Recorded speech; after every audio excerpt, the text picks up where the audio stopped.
exploring career paths, college disconnects, informed decisions, and future education shifts. Can you go to do a deep dive of that? What does that even mean? Yes, I mean that's one of my favorite parts with young people. You know, if you look at some of the data which inspired me to work that work is so. For example, if you look at the college data, how many students are graduating from college, and then what are they studying in college and what are they doing in workplaces? There's a major disconnect.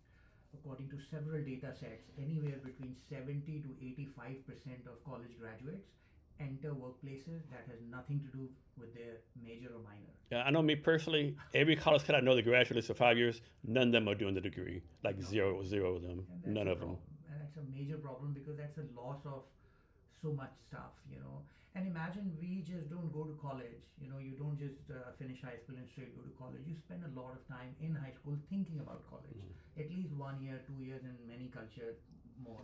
You know, some kids or families start thinking about college when they're in the middle school, especially in India and countries like China.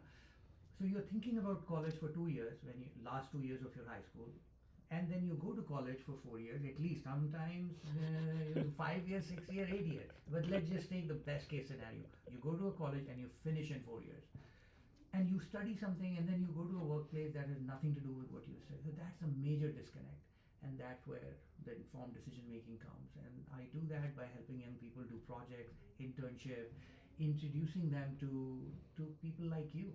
You know, if somebody's interested in doing podcasts or they want to play around with media and they see themselves as a media producer, they should come here and hang out with people like you. They should help you produce this podcast. They should help you narrate, and that will give them so much clarity of whether this is for them or not for them.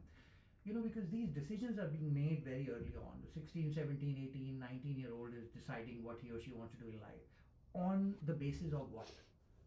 What is the basis on which you're saying, I want to become a doctor, I want to become an engineer, I want to become a film? What is the basis?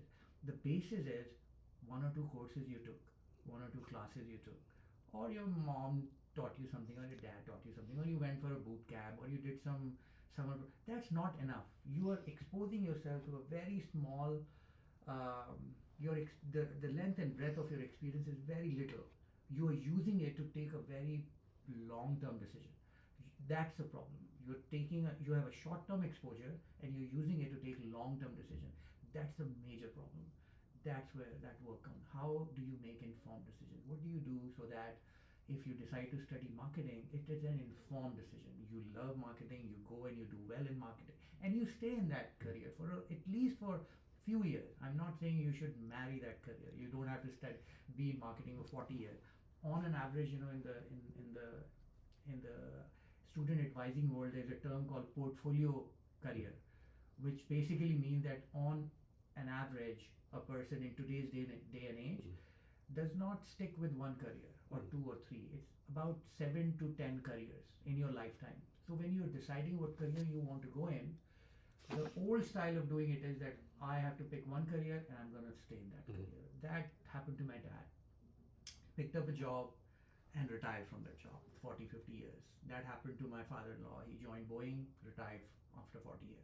It doesn't happen anymore. We changed 6 to 7 careers, and the prediction is that it is going to double in the next 5 to 6 years. So it means when you're thinking of career, you have to think of 10 to 15 careers that you're going to navigate. What are those careers going to be? How do you make that decision? And at what time will you do the transition? That all of that is making informed decisions about So, career. what's your take on the future of higher education? Because sometimes, like with YouTube University, all the free stuff out there, and the high increase in prices, sometimes this seems like it's got becoming like a dead institution, so to speak. You know. Yeah, yeah, absolutely. I couldn't agree with you. Pretty much the inertia in higher education is just so high. The pace with which the technology is changing, the pace with which the world of work is changing, higher ed is not changing at that pace, and that's a problem. And take a very simple example. I don't know, 2, 3 decades ago, universities were taking 4 years to get their kids graduate. They're still taking 4 years. Does it ever happen anywhere else? I mean, you are producing that podcast. If you were to produce this 20 years ago, the amount of money you had to spend, the amount of technology you're recording it, you can go live. None of it was Yeah. possible. Now, new technology came, you embrace, you use, and you produce content at much lower price, quicker, faster. You publish it faster. So you're embracing technology. Why is higher ed not doing it? Because of the inertia. So I think my response to your question is, what is the future of higher ed? I think the future of higher ed is skill-based work, uh, education that also aligned with the future of work. So work and education has to go hand in hand. It would be very difficult for colleges to simply go to student and say, look, our job is to just teach you. What you do with the teaching, none of our business. That's not going to work. According to many statistics, in America alone, one college is shutting down every week. Every week we are shutting down a college. What does it mean to that community? I mean, imagine if you have a college, let's say, in Tacoma, for example, we have a bunch of colleges.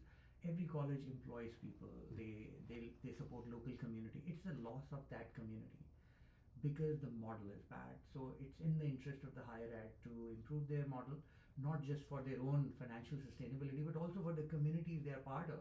They create jobs, they bring economic development. Students come from different parts of the country, sometimes they come from different part of the world. They add to the culture of that community. And if that college shuts down, it's a major loss for that community.